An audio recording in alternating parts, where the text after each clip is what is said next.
এই হলো মেয়েদের সবচেয়ে প্রিয় খাবার ফুচকা তৈরির আসল অবস্থা। ফুচকা যে নাম শুনলেই জিভে জল চলে আসে। স্কুল কলেজের আড্ডা হোক বা বন্ধুর সাথে ট্রিট কিংবা প্রেমিক প্রেমিকার বিকেলের দেখা, ফুচকা যেন আবশ্যক। বিশেষ করে মেয়েদের কাছে তো ফুচকা মানেই সুখের উৎস। কিন্তু এই সুখের উৎসের পেছনের দৃশ্য যদি একবার দেখে ফেলেন, তাহলে হয়তো জীবনে আর কখনো এই খাবারের দিকে ফিরেও তাকাবেন না। চোখে সর্ষে তেল লাগিয়ে বলছি না, বরং বাস্তব চিত্রটাই তুলে ধরছি। দেশের আনাচে কানাচে ছড়িয়ে থাকা ফুচকার অধিকাংশ কারখানার অবস্থা ভয়াবহ। সাধারণ একটা ভাঙাচোরা ঘরের ভেতরে বানানো হচ্ছে হাজার হাজার ফুচকা। একদিকে পচা দুর্গন্ধযুক্ত আটা, অন্যদিকে ব্যবহৃত পোড়া কালো তেল, যা দেখে মনে হবে যেন গাড়ির ইঞ্জিন তেল। তেল এতটাই ঘন কালো আর দুর্গন্ধময় যে সুস্থ কোনো মানুষ তার পাশে দাঁড়িয়ে নিঃশ্বাসও নিতে কষ্ট পাবে। তবুও তাতে ভাজা হচ্ছে ফুচকা প্রতি মুহূর্তে। আর শুধু তাই নয়, যেসব কর্মীরা সেখানে কাজ করছেন তাদের শরীর থেকে গলগলিয়ে পড়ছে ঘাম। গ্লাভস বা হাইজিনের কোনো বালাই নেই। ঘামে ভেজা হাতে খালি গায়ে তারা রুটি বেলছেন।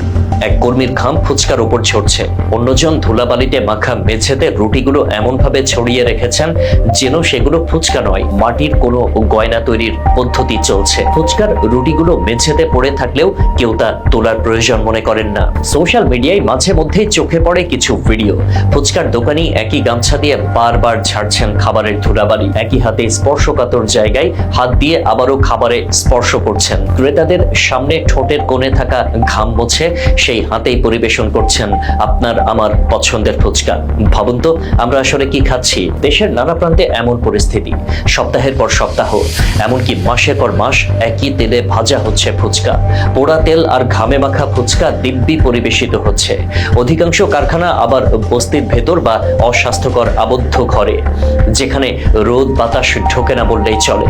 দুর্গন্ধ আর নোংরার এই রাজ্যে তৈরি হচ্ছে আমাদের প্রিয় মুখরোচক খাবার। আর এখানেই শেষ নয়, খোলা মাঠ, স্কুল কলেজ প্রাঙ্গণ কিংবা ফুটপাত, প্রতিটি স্থানে ফুচকার জমজমাট ব্যবসা। শিক্ষার্থীদের কাছে তো ফুচকা যেন নিত্যদিনের খাবার। পানিপুরি, ভেলপুরি, দই ফুচকা নানান নামে বাজার দাপিয়ে বেড়ালেও পেছনের গোপন চিত্র কিন্তু একটাই: স্বাস্থ্যহানি। জনপ্রিয়তার শীর্ষে থাকা এই খাবার আসলে আমাদের শরীরের জন্য ধীরে ধীরে এক একটা বিষবিন্দু। তাই সময় এসেছে জেগে ওঠার। সরকারের উচিত অবিলম্বে ব্যবস্থা নেওয়া, খাদ্য নিরাপত্তার দিকে কঠোর নজর দেওয়া, নিয়ম না মানা এসব কারখানার বিরুদ্ধে নেওয়া উচিত আইনি পদক্ষেপ।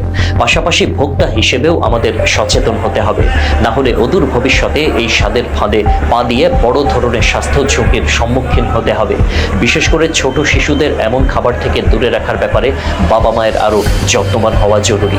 ফুচকা যদি থেকে যায় আনন্দের খোরাক, তবে তা হতে হবে নিরাপদ। না হলে এই সুখের খোরাকই একদিন বিষাদে পরিণত হতে বাধ্য।